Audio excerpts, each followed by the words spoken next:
Hello and welcome to Afterlife Topics and Metaphysics. This is Cyrus, and tonight I want to talk about the concept of higher astral bodies, light bodies. There's different terminologies for these types of things. I think most of our terminologies are very broad for something that I think is a lot more complicated. But I haven't talked that much about this subject on this channel because, frankly, despite the fact that there is a lot of experiences with this type of thing, there's a lot of literature about this type of thing, it's not as readily accessible as most experiences. So kind of Afterlife 101 is that majority of us, at least those of us who are interested or like the human experience, and some of you all don't, but the average fella, the guy who lives a pretty normal human life, will go on from this world into a higher dimensional reality where they will continue to have sort of their human experience, a human body, which we call an astral body, which is sort of like the hitting copy and paste on the body you have now, and then switching it over to this higher dimension. So this would mean that you still look like you're still physical, you're still in a physical environment, but you're on a higher dimensional wavelength, so you can do all the cool stuff that you can't do here, teleport and make things with your mind, and basically stuff that people really enjoy. I think the Yelp reviews of the Afterlife is definitely 5 stars. People say a lot of good things about it. And a lot of this information goes back hundreds of years, from Emanuel Swedenborg up through Leslie Flint. I remember one Leslie Flint communicator. I'm trying to remember who it was. It might have been Oscar Wilde, but he was saying that he wouldn't come back to the USA, or I'm sorry, he wouldn't. Well, probably. Where was he? I'm sorry. He was from London, wasn't he? Well, he wouldn't go back to London, like on this plane, for all of the tea in China. So nothing could get him to come back to his old life or this world, and that's a pretty good indication of kind of what it's like when we transition into these higher dimensional realities that we call an afterlife. Of course, the common misconception that I talk about a lot in this channel is the idea that people cross over and they immediately become formless blobs of consciousness. It is a misconception, because even if an entity has the ability to become a formless blob of consciousness, they are almost always grounded into a central kind of geographical locus of consciousness that allows them to interact in the environment that they're in, therefore necessitating an astral body. But what about those people who ascend beyond the astral body? And this is, of course, a real thing that seems to happen, but I believe it happens on a very gradual basis, and it's not like we just instantly convert into this much grander, much more sublime or beautiful form of existence.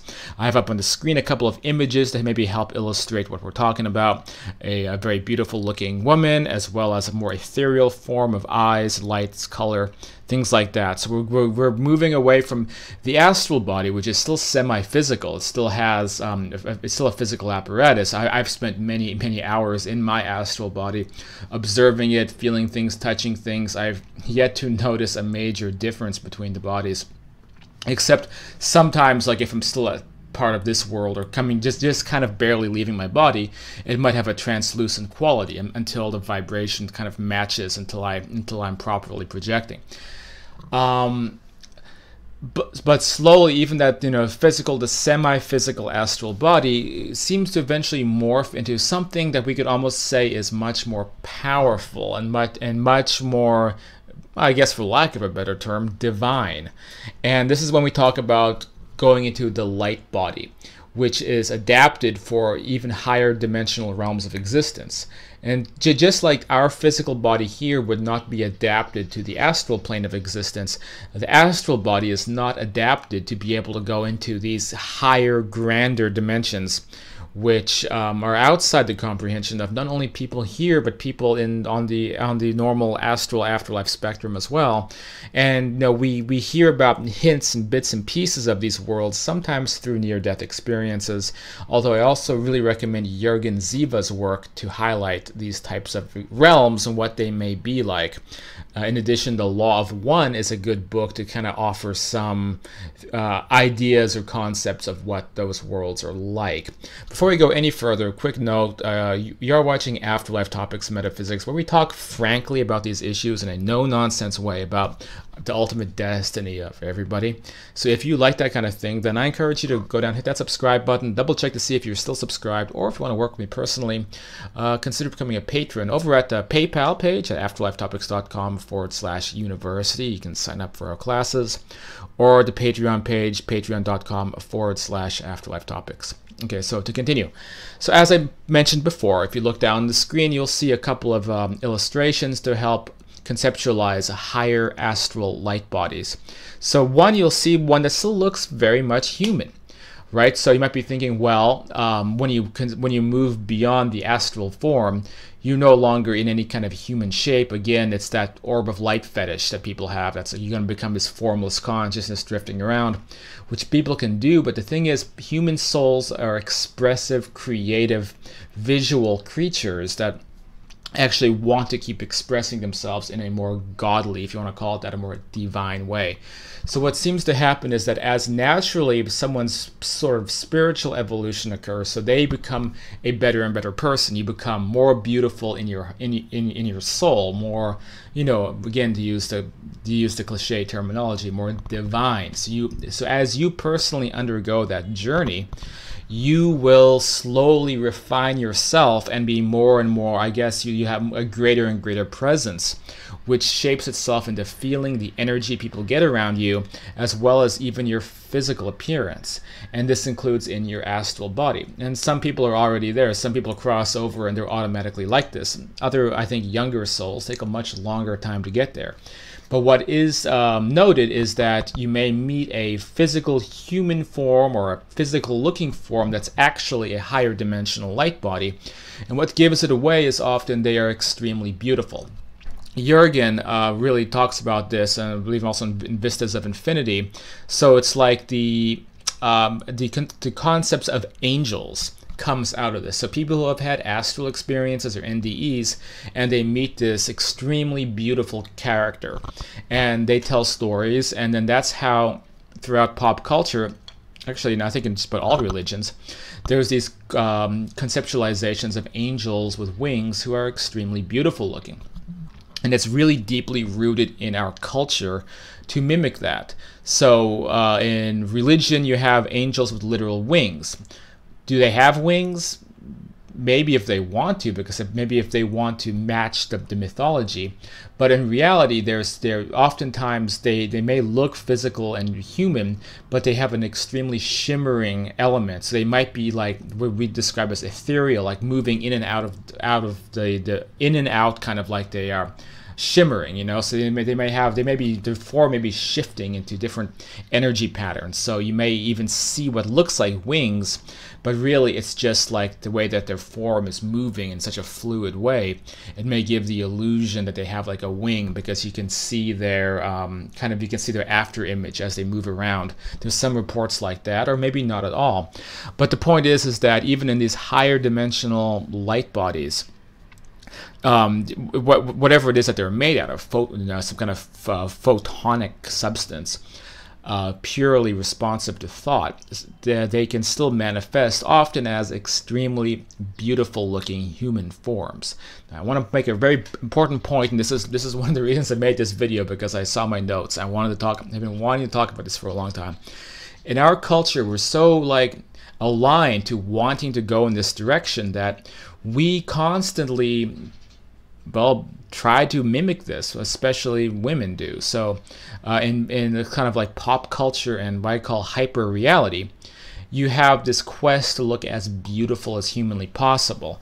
And the beauty, of course, is synthetic in this case. But I'm thinking, what's a good example of this? How about K-pop? I've been living in Asia for a while, and the K-pop videos and Korean pop idols, there's an extreme obsession with looking as beautiful as possible, and some of them do look really beautiful, but there's a fakeness about it, because they're using so many filters and they're using so much makeup and camera techniques. So you take a girl who's already very pretty, and then they try to make her as prettier as humanly possible, until trying to reach a standard that you would think is similar to a divine standard, trying to look like an angel on earth. Because we are hardwired to move toward beautiful things and to be wanting that or moving toward that, and to be basically pleased by symmetrical representations, things moving toward the golden mean, moving toward like a divine perfection. And maybe every human has the potential to someday be like that. But we have this sort of innate wish, desire to want to go toward that, and so lo and behold, it becomes the ultimate marketing tool to make things as beautiful as possible. But it's still synthetic. It's not going to be the real thing unless you encounter a real angelic, quote, heavenly being, because then you'll find that that beauty is not just on the outside. It's also on the inside, to a point where the energy of a higher dimensional being can be so profound, it can really change someone's life. I've been hearing a lot of very interesting stories coming out of like the ESETI Ranch and James Gilliland and some of the people who have experiences out there. One, there's like this Virgin Mary type being who also is very beautiful looking, could look almost like the photo of the illustration of the girl here on the screen, like really, really beautiful looking, coming into people's cabins, and people have seen this, reported it, because it's kind of like a dimensional gateway there, and people are trying to welcome these entities in. And so it's not just about like ET stuff. These are like higher dimensional beings that people talk about coming in, and they have that same representation of a light body, so they can morph, they can look like a human like us, but their entire body is completely represented by thought, and waveforms being created almost as quickly as they think. So if they think if they want to look human, then they will look human, but in the next breath they might look abstract. They might look like the bottom left image. There might be colors and just the facial symmetry and just the representations of the identity of the soul. But it could be a smorgasbord of colors and geometric patterns. As these beings advanced, I think they can even become conceptual entities.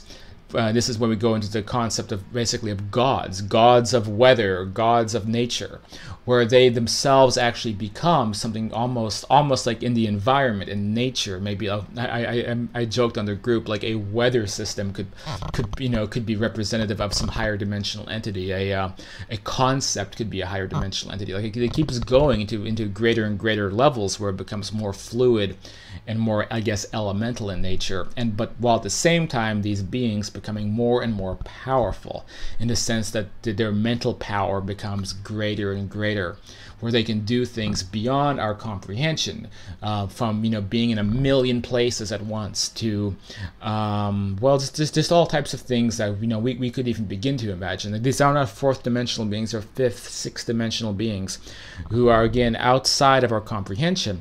But what we can comprehend is that if you have encounters with them in higher astral experiences, NDEs, or even here in this world, again, people's lives can be changed because they feel such an immense love and energy that comes off of them.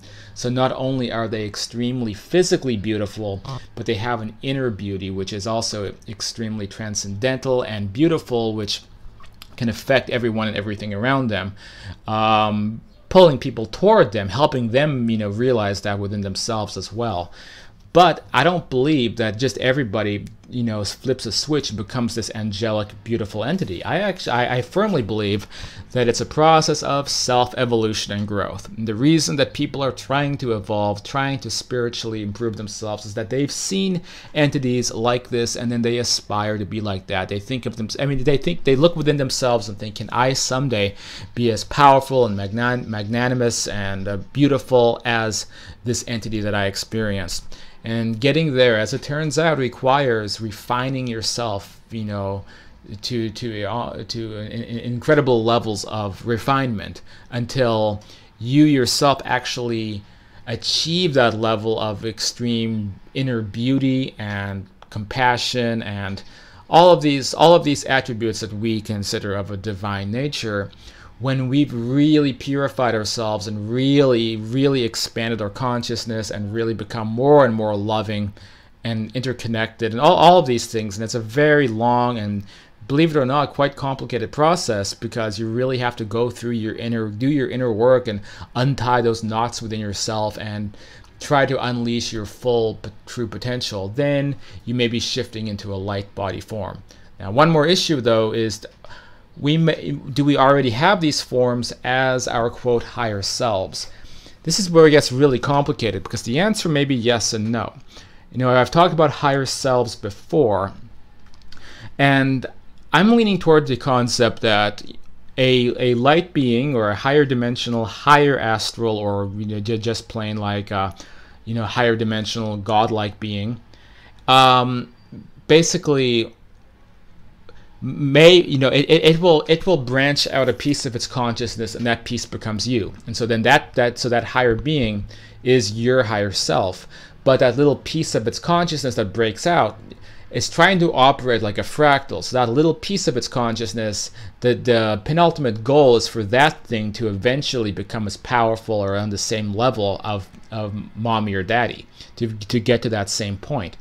And then so once you do get to that point, and then you branch off and make, you basically cosmically reproduce again and branch off and make, little children, and you become the higher self of those new pieces that branch off. So I don't believe at this point that the higher self is 100% you. I believe it's almost easier to think of it as like mommy or daddy. Like it's a part of you that's split off. And so you're still part of it, but it's also separated from you. And so you're now on your own path to eventually achieve that same level that the higher self version of you is already on.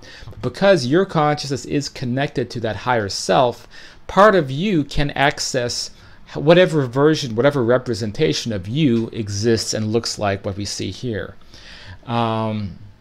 But that's all. Sometimes, occasionally, for example, NDEs, people have encounters with their higher selves.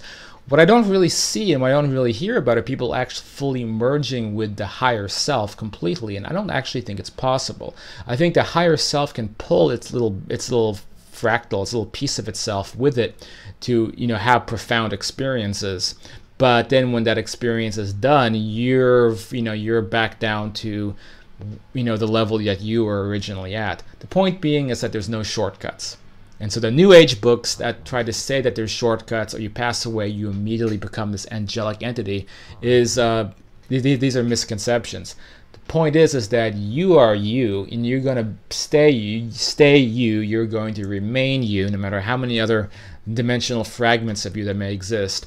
And if you want to aspire into a higher dimensional form, then it's basically up to you to become that pure angelic being. And so what are you doing to advance that? It's up to you to progress and be able to do that. So then the one final thing is that, again, this concept cannot be simplified down. So I do not agree, again, with any of the New Age books that say that we cross over and then you become a formless orb of light. And a formless orb of light does not capture the grandeur of the true higher dimensional form in all its beauty, the way that it can take any form it wants in a split second. It can represent anything that it's thinking about at any moment, and very often that is just its original, like, perfect version of a human form, but it could be many other things as well. We're talking about higher dimensional, what we would view as godlike entities. So we cannot simplify and reduce that down into some New Age riffraff saying that everybody who lives on the other side is just this little happy ball of light floating around, and this is the penultimate form of existence, and that you'll never be anything greater than that, or or you'll never be able to be physical again. The higher dimensional form, it's neither non-physical nor physical. It encompasses the mental, the thoughts coming from a realm where thoughts are immediately real, tangible things. The mental and the physical are union together. So what we tangibly interact with and what comes out of the mental world become one and the same. So there is no disparity between the physical and the non-physical. It's all joined together. It's all unionized and becomes one thing. So it's a complete misnomer to say other higher dimensions are non-physical, and it's a misnomer to say they're physical, because these are borders and boundaries we deal with in this plane of existence. They don't even have a conceptualization of that. It has that has nothing to do with reality. It's also a misconception to say that it's impossible to look like a human again. because again, there's the orbital light fetish. You become just this glob floating around, like you see in ghost videos, or the dust particles that people stir up and think they're spirits. People think that that's our destiny, but it's not. If you truly are in a higher dimensional state of existence, you can become basically anything you want to be, any concept or visual representation, which will again be solid to the touch. Final point, I do like the law of one because they refer to these states as, I think, fifth density and sixth density, and it talks a lot about, even in that book, it talks about how beings on those levels can look like extremely beautiful or angelic looking versions of humans. Of course, in that book, it doesn't say that this is the ultimate destiny either. Beyond the light body, there's seems to be even higher, again, godlike manifestations, which are possibly even more powerful on this higher cosmic universal scale, when we're really going into becoming like part of the administrative body of existence. So that's interesting as well. If you want to take Law of One seriously, that's up in the air for me.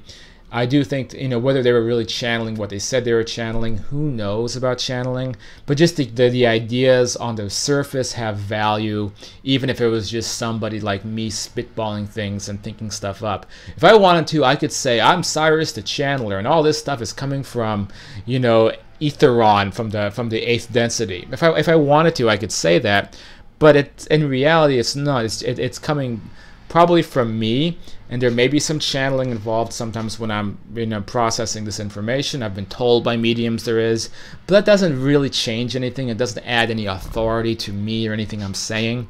The people who want to go on a pedestal and promote themselves as being an authority who's a channeler, that's something I'd be careful of. I think even you watching this, you can get impressions of this information yourself, because I think we're all synchronized, like I said, in some way to our higher selves. And if we do that, then a lot of this information kind of starts to make sense, and you're able to get closer to the truth, such as also through meditation. That's it for this lecture. I hope you liked it. You can get involved at the Facebook group Afterlife Topics and Metaphysics down below in the comments, or grab a book like Understanding Life After DEATH, The Afterlife and Beyond. Those are on the afterlifetopics.com webpage. And again, you get involved as a Patreon and work with me personally, do some coaching consultation, and do all that. Helps keep me on the road, keeps me fed while I do this work. Also while I'm in lockdown in the Philippines still. This whole thing is getting crazier and crazier. Anyway, thanks for watching this one. Let me know in the comments down below what you think, and if you've ever had an experience with a higher dimensional angelic light body entity before. I'll talk to you next time.